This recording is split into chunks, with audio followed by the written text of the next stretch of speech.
Hello friends, कैसे हैं आप लोग। आई होप कि आप लोग अच्छे होंगे और आपकी तैयारी अच्छे से चल रही होगी। तो जैसा कि आप लोगों को पता है कि हमारे चैनल पर हिंदी शिक्षण पैडागॉजी का एक सीरीज चल रहा है। उसी सीरीज का यह चौथा वीडियो है जिसमें हम बात करेंगे हिंदी पैडागॉजी की। तो चलिए वीडियो को शुरू कर देते हैं और देख लेते हैं पहला क्वेश्चन हमारा कौन सा है। तो पहला क्वेश्चन है, पूरी पाठ्यचर्या में डैश में भाषा की भूमिका को अनदेखा नहीं किया जा सकता है। यहाँ नहीं पूछा है। ऑप्शन है मूल्य निर्माण, ज्ञान निर्माण, व्याकरण निर्माण, आकलन निर्माण। तो देखिए, जो पाठ्यचर्या होती है उसमें मूल्य निर्माण को भाषा की भूमिका में अनदेखा नहीं कर सकते हम लोग। व्याकरण तो निर्माण करना नहीं है, हमें ज्ञान को निर्मित करना नहीं है, सिर्फ मूल्य का निर्माण होना चाहिए। तो ऑप्शन नंबर ए आपका बिल्कुल सही है। दूसरा देख लेते हैं, प्राथमिक कक्षाओं के भाषा शिक्षक होने के नाते आपकी सर्वाधिक महत्वपूर्ण क्या भूमिका होगी। तो ऑप्शन है बच्चों की भाषाई क्षमता के विकास के लिए तरह तरह के अवसर जुटाना। दूसरा है बच्चों को वाद विवाद के लिए तैयार करना। तीसरा है विद्यार्थियों को सर्वाधिक अंक प्राप्त करने के लिए तैयार करना। चौथा है कक्षा में पाठ्य पुस्तक का अच्छी तरह से निर्वाह करना। तो देखिए, जैसा कि हमको पता है कि जो प्राथमिक स्तर है वहाँ क्या करना है, बच्चों को तरह तरह के अवसर जुटाना है। बच्चों के भाषा के विकास के लिए हमें उन्हें अवसर देना है। तो ऑप्शन नंबर एक आपका सही है। नेक्स्ट देख लेते हैं, दूसरी कक्षा में पढ़ने वाला रोहित हिंदी की कक्षा में अपनी मातृभाषा में बात करता है, आप क्या करेंगे। जो रोहित एक बच्चा है वो क्या कर रहा है, हिंदी की कक्षा में अपनी मातृभाषा में मदर टंग में बात कर रहा है। तो आप क्या करेंगे, उसकी भाषा को समझने की कोशिश करेंगे, बाकी बच्चों से उसकी भाषा को सीखने के लिए कहेंगे, उसे डांटेंगे कि वह कक्षा में मातृभाषा का प्रयोग न करे, उसे बिल्कुल अनदेखा कर पढ़ाते रहेंगे।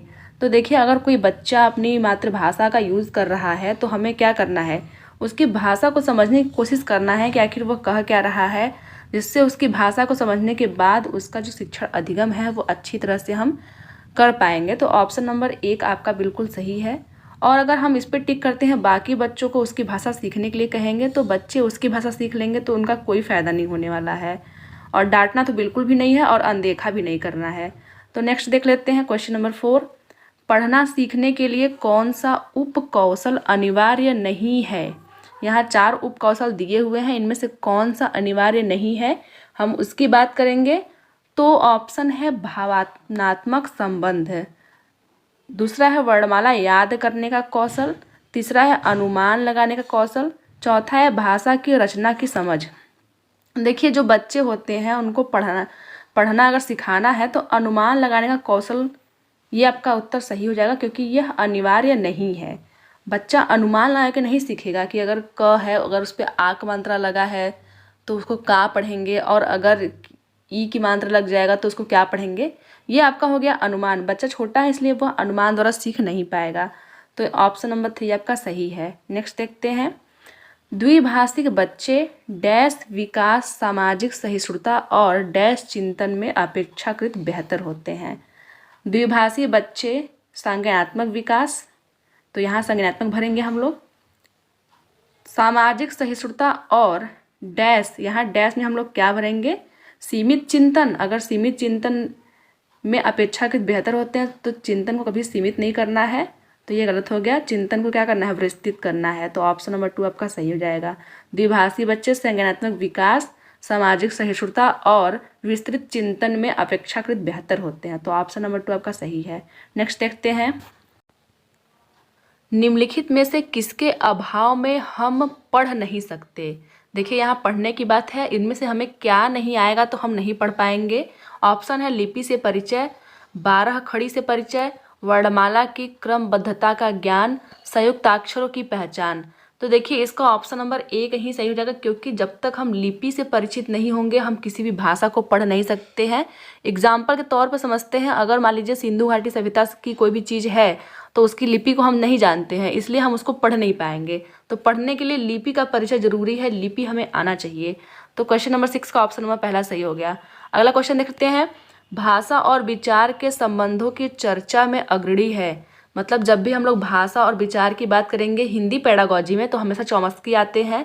इसको मैंने पहले भी क्वेश्चन में बताया हुआ है कि भाषा और विचार से संबंधित कौन सा साइंटिस्ट है, चॉम्स्की पे हम लोग टिक करेंगे, हमेशा चॉम्स्की पे टिक करेंगे। अगला देख लेते हैं, सिद्धार्थ की माँ ने अपने परिवार के सदस्यों से अनुरोध किया कि वे घर में एक ही भाषा का प्रयोग करें, जिससे कि सिद्धार्थ का भाषाई विकास ठीक से हो सके। उनके बारे में आप क्या कहेंगे? देखिए, सिद्धार्थ एक बच्चा है, उसकी माँ क्या कह रही है कि जितने भी घर के सदस्य हैं उनसे कह रही है कि आप एक ही भाषा का प्रयोग करिए। उसके लिए आप क्या कहना चाहोगे कि वो क्यों ऐसा कह रही है? ऑप्शन है, वह सिद्धार्थ को समृद्ध भाषिक परिवेश से वंचित कर रही है, यहाँ वंचित वर्ड है। दूसरा है, वह सिद्धार्थ के भाषिक परिवेश में किसी प्रकार का अवरोध नहीं चाहती। तीसरा है, वह सिद्धार्थ के भाषाई विकास के लिए विशेष प्रयत्न कर रही है। चौथा है, वह भाषा अर्जन के सिद्धांतों को गहरी समझ रखती है, सिद्धांतों की गहरी समझ रखती है। तो देखिए, जो माँ है सिद्धार्थ की, वो इसलिए कह रही है ताकि जो सिद्धार्थ का जो भाषिक परिवेश है उसमें किसी प्रकार का अवरोध ना हो। मान लीजिए अगर सिद्धार्थ के घर में सभी लोग हिंदी बोलने वाले हैं तो सिद्धार्थ हिंदी आराम से सीख लेगा, लेकिन अगर वहीं कोई अंग्रेजी बोल रहा है, कोई और भाषा बोल रहा है, तो सिद्धार्थ के भाषिक परिवेश में क्या होगा? व्यवधान होगा, अवरोध उत्पन्न होगा, जिससे वह आराम से नहीं सीख पाएगा। इसलिए ऑप्शन नंबर 2 आपका बिल्कुल सही है। अगला क्वेश्चन देख लेते हैं, क्वेश्चन नंबर 9। प्राथमिक स्तर पर भाषा शिक्षण के संदर्भ में सर्वाधिक महत्वपूर्ण है कि बच्चे, यहाँ भाषा शिक्षण की बात कही गई है, इसमें सबसे महत्वपूर्ण क्या है? लिखी छपी सामग्री के अर्थ समझ सके, लिखी छपी सामग्री को बोल बोल कर पढ़ सके, अक्षरों को जोड़ जोड़ कर पढ़ सके, शब्दों को जोड़ जोड़ कर वाक्य पढ़ सके। तो देखिए, प्राथमिक स्तर की बात कर रहा है, तो भाषा शिक्षण में यह जरूरी है कि वो जो भी पढ़ रहा है लिखी छपी सामग्री, उसका अर्थ समझ सके। जब तक वो अर्थ नहीं समझेगा कि वो क्या पढ़ रहा है, तब तक वो सीख नहीं पाएगा। इसलिए क्वेश्चन नंबर 9 का ऑप्शन नंबर पहला ही सही है। अगला देख लेते हैं, क्वेश्चन नंबर 10 है, प्राथमिक स्तर पर लेखन क्षमता के संदर्भ में सर्वाधिक महत्वपूर्ण है। यहाँ लेखन क्षमता की बात कर रही है, वहाँ पठन क्षमता की बात कर रहा था, यहाँ लेखन क्षमता की बात है। तो लेखन के लिए सबसे अधिक इम्पॉर्टेंट क्या है? वर्तनी, मौलिक विचार, श्रुतलेख, सुलेख। सबसे पहले हम लोग श्रुतलेख और सुलेख में अंतर समझेंगे। देखिए, सु का मतलब होता है सुंदर, तो जब भी हम कोई सुंदर लेख लिखते हैं तो उसको बोलते हैं सुलेख। और श्रुतलेख का मतलब होता है कोई भी चीज़ को सुनकर लिखना, तो उसका मतलब होता है सुलेख, मतलब श्रुतलेख। अगर हम कोई बोल रहा है उसकी बातों को सुनकर लिख रहे हैं तो उसको हम लोग बोलेंगे श्रुतलेख। तो लेखन क्षमता सबसे अच्छा कब कैसे होगा? जब हम लोग किसी चीज़ को सुनकर लिखें। तो ऑप्शन नंबर आपका 3 जो है वो सही है। क्वेश्चन नंबर 11 है, निम्नलिखित में से कौन सी गतिविधि श्रवण एवं वाचन कौशल, सुनना और बोलना कौशल के विकास के लिए सर्वाधिक उपयुक्त होगा? ऑप्शन है, रेडियो संचार सुनना, कहानी सुनाकर उस पर बच्चों की प्रतिक्रिया जानना, हाव भाव के साथ कविता बुलवाना, प्रश्नोत्तर सत्र आयोजित करना। तो देखिए, इसका सबसे बेस्ट ऑप्शन नंबर 2 है, क्योंकि कहानी जब सुनाएंगे हम लोग तो बच्चे के श्रवण कौशल का विकास होगा, और जब उसकी प्रतिक्रिया को हम लोग जानेंगे तो उसके वाचन कौशल का विकास होगा। इसलिए कहानी सुनाकर उन बच्चों की प्रतिक्रिया जानना, ऑप्शन नंबर 2 बिल्कुल सही है। अगला देख लेते हैं, वाणी डैश होती है और लिखित भाषा की तुलना में काफ़ी तेजी से बदलती रहती है। तो क्या होती है? गौण होती है, स्थिर होती है, अस्थायी होती है, अस्थायी होती है। तो देखिए, जो वाणी होती है वो अस्थायी होती है। क्यों? क्योंकि जो हम लोग बोलते हैं वो समय के अनुसार वो बदल जाता है। जैसे मान लीजिए कि अभी हम घर पे हैं तो किसी और भाषा हम बात करेंगे, दोस्तों साथ में है तो कोई और ही लैंग्वेज चलता है हम लोगों का, कहीं रिश्तेदार के पास जाते हैं तो उनसे बात करते हैं तो कोई और भाषा में हम लोग बात करते हैं। हमारी जो वाणी होती है वो बदलती रहती है लोगों के साथ, स्थान के साथ। लेकिन वहीं जो लिखित भाषा है वह जल्दी नहीं बदलती है। तो ऑप्शन नंबर जो 3 है आपका, वाणी जो है अस्थायी है, जल्दी जल्दी बदलती रहती है। ऑप्शन नंबर 3 आपका बिल्कुल सही है। अगला देख लेते हैं, बहुभाषिक कक्षा से तात्पर्य है। देखिए, क्वेश्चन में बोला है बहुभाषिक कक्षा का क्या मतलब है। अधिकतर बहुभाषिक कक्षा का मतलब लोग यह मतलब निकाल लेते हैं कि जो कक्षा है उसमें बच्चे जो है वो बहुत सारी भाषाएं बोलते हैं। लेकिन हम देखते हैं इसका कौन सा ऑप्शन सही होगा। ऑप्शन है, जिन कक्षा में कम से कम 2 भाषाओं में पाठ्यपुस्तक उपलब्ध हो, जिस कक्षा में प्रत्येक बच्चे के घर की बोली को सम्मान दिया जाता हो, जहाँ बहुत सी भाषाओं का अध्यापन किया जाता है, जिस कक्षा के शिक्षक शिक्षिका 2 या 2 से अधिक भाषाएं पढ़ लिख सकते हैं। इसको आप लोग बताने की कोशिश करिए, अपने मन में इसका आंसर दीजिए। देखिए, बहुभाषिक कक्षा का मतलब ये होता है कि जिस कक्षा के शिक्षक शिक्षिका 2 या 2 से अधिक भाषाएं पढ़ लिख सकते हैं। इसका डायरेक्ट यही मतलब होता है, बहुभाषी कक्षा का यही मतलब होता है। तो ऑप्शन नंबर 4 आपका बिल्कुल सही है। कुछ बच्चे तो ऑप्शन नंबर 2 पे चले जाएंगे कि जिस कक्षा में प्रत्येक बच्चे के घर की बोली को सम्मान दिया जाता है। देखिए, सम्मान हमें देना है, लेकिन बहुभाषी कक्षा का डायरेक्ट मतलब होता है ऑप्शन नंबर 4, जिस कक्षा के शिक्षक शिक्षिका 2 या 2 से अधिक भाषाएं पढ़ लिख सकते हैं। अगला देख लेते हैं क्वेश्चन।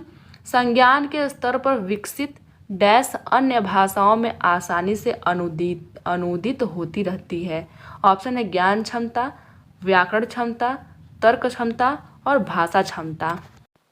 तो इसका ऑप्शन नंबर 4 सही हो जाएगा। जो भाषा क्षमता होता है वह संज्ञान के स्तर पर विकसित जो अन्य भाषाएं होती हैं आसानी से उसमें अनुदित हो जाती हैं। तो ऑप्शन नंबर 4 आपका बिल्कुल सही है। अगला देख लेते हैं। भाषा शिक्षण को डैश संदर्भ में रखकर देखने की आवश्यकता है। किस संदर्भ में रखकर देखने की आवश्यकता है? आर्थिक संदर्भ में, सांस्कृतिक संदर्भ में, नैतिक संदर्भ में या बहुभाषी संदर्भ में रखकर देखने की आवश्यकता है। तो देखिए, क्वेश्चन नंबर 15 का ऑप्शन नंबर 4 बिल्कुल सही है, क्योंकि जो भाषा शिक्षण होता है उसको बहुभाषी संदर्भ में रख करके, मतलब जिसमें जो टीचर हैं वो 2 या 2 से अधिक भाषाएं जानते हो, उसके संदर्भ में रख कर देखने की आवश्यकता है। तो ऑप्शन नंबर 4 आपका बिल्कुल सही हो गया। तो ये तो था आज का वीडियो, जो आपके लिए काफ़ी इंपॉर्टेंट होने वाला है। तो जिन बच्चों ने लाइक नहीं किया वो लाइक कर देंगे और शेयर कर देंगे, और कोई भी अगर प्रॉब्लम हो रही है तो कमेंट करके हमें बता सकते हैं। जो बच्चे नए आए हैं वो चैनल को सब्सक्राइब कर लीजिए। तो चलिए मिलते हैं अगले किसी और वीडियो में, तब तक के लिए धन्यवाद।